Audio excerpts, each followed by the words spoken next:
The skill that you need as an athlete that's going to help you transform so many parts of your mental game and then also your physical game is self-awareness. Now, what self-awareness means is that you become more aware of yourself, and you also become more aware of how certain situations make you feel, how you think in different situations. Really, it's all about understanding yourself. When we're wanting to improve our mental game as an athlete, we have to recognize how we are thinking in certain situations, and we have to understand how our thinking is impacting our performance, and how all of this is playing into us becoming either, a better version of ourselves as an athlete, or us continuing to hold ourselves back. Now, I work with a lot of athletes on helping them manage anxiety and fear. In fact, I have a course that focuses purely on helping athletes go from playing with fear and anxiety to playing confidently and freely.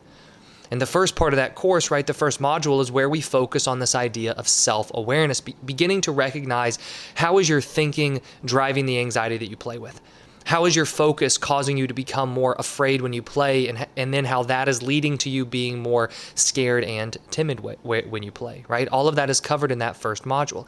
And the reason is because when you can start developing a greater sense of self-awareness as an athlete, what will end up happening is that you develop more power.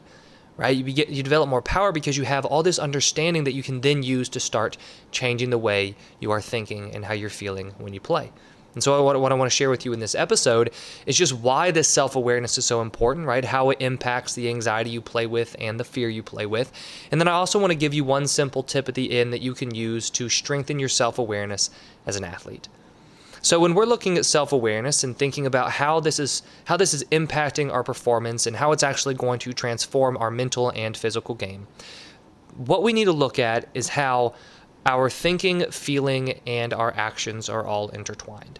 And so there's something known as the thought, feeling, action cycle that I like to talk to a lot of athletes about, because this thought, feeling, action cycle starts to help us understand how all these different parts of our mindset and then also our actions are going into impacting our performance on the field or court. And the simple example I always like to give is that if you're thinking negatively about how you don't believe you can go out there and play well, or how you've been playing poorly recently, that's going to lead to more of a negative feeling, right? A feeling of anxiety or a feeling of doubt. And then if you end up going and playing with that anxious or that doubtful feeling, and you're focused on how you don't think you can play well today, your performance will not then be, or your actions will not then be very confident and aggressive. You'll probably hold yourself back and play more timidly, play more tight, and then that will impact your performance. So we start to see that there is this connection between the way we think, how we feel, and then how we play, and especially how we act out there whenever we're in the middle of a game or a practice even, or a performance, or whatever it ends up being. And once we start to understand that all of these different parts of our mindset, and then all of these different parts of our actual physical play, they all kind of go together, that's what helps us begin to understand the importance of this self-awareness. Because let's say that I develop a greater sense of understanding about myself, that when I focus on how badly I want to win the game today, I get anxious. And then because I get anxious, right, because I'm thinking about how badly I want to win, I end up being more tight when I play. Once I understand that, then I can start recognizing when I'm having that thought when I play, and then I can start changing it. Because it's not the awareness necessarily that we're after. That's not our end goal.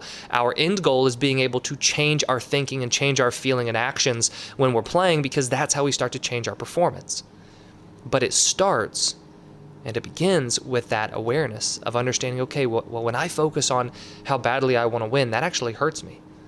Another example is me being aware that when I am, when I'm more present in the moment and I'm not worrying about all these different factors or things that could happen, that's when I play my best. Well, once I start to understand that about myself, I can work on getting into a more present state whenever I play. So the idea behind self-awareness helping you as an athlete is that when you can understand how your thoughts are impacting your feelings, right? How you're thinking, or the thinking that you have when you play, how it's actually impacting your emotional state and causing you to either be more confident or more scared, more aggressive or more timid when you play. Once you understand that, you can start eliminating the negative thoughts, really paying attention to when you have those anxious or negative thoughts, and most importantly, changing them, right? Starting to have more of these thoughts and this type of focus that actually generates more of a positive emotional state for you.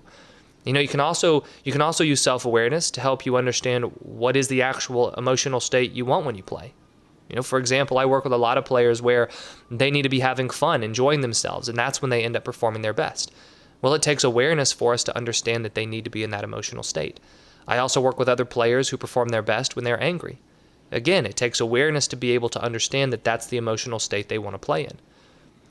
So what I'm really trying to get across with this episode is that self-awareness is not just about, saying, oh, I understand that I think a certain way in this moment, and, I understand that I feel this way when this is happening. It's deeper than that. It's about giving us control and power over ourselves, because once we understand that this certain situation causes me to think this way, well, then I can try to think something differently if that way of thinking is not helping me play better. And it also gives me the power to understand that there are certain emotional states I'm in and mental states I'm in when I play well, and also certain mental states I'm in when I play worse. And so we want to become aware of, what are the days when I'm not feeling that great, and being able to recognize that feeling and then trying to work on generating that more, optimal mental state or emotional state that we want when we play. So self-awareness gives you power to be able to recognize when you're thinking a certain way, feeling a certain way, and acting a certain way, how that's impacting your performance, and helps you become more aware of what you need to be feeling, what you need to be thinking, and how you need to be acting in order to go out there and play well. So how can you develop this self-awareness for yourself? Well, the simple tip that I have for you is you want to start keeping a journal of the types of thoughts you have, the types of feelings you have, and then the types of actions you exhibit when you're performing well versus when you're performing poorly. Now, this can be an ongoing journal that you use, or it can just be, a simple reflection exercise that you go through where you think back through some of the recent really good games you've had. Right? And then you start to brainstorm, what was I focused on? What was I thinking about? How was I feeling? And you start to identify all those different things. And then the same thing with the bad games. What this exercise will help you do is begin to develop greater awareness as to how you're thinking and feeling when you're feeling great versus when you're performing poorly, you're not feeling that great, which then you can use, right, to help change the negative thoughts or negative feelings into more positive and productive ones. So what I encourage you to do is start keeping that journal for yourself, right? Like I said, it can be an ongoing journal you use, or it can simply be a self-reflection exercise you go through where you are examining these recent good games and also recent bad games. But like I said earlier in the episode, I do have a full course that dives into building awareness along with many different mental skills that will help you play more confidently and freely during competition. So if you are interested in that Confident Competitor Academy course, I've put a link to that in the description below. I hope you enjoyed this video, and if you did, please hit that like button and subscribe if you haven't already. I put out new videos each week on sports psychology and mental training. Thank you for watching, and I wish you the best of success in all that you do.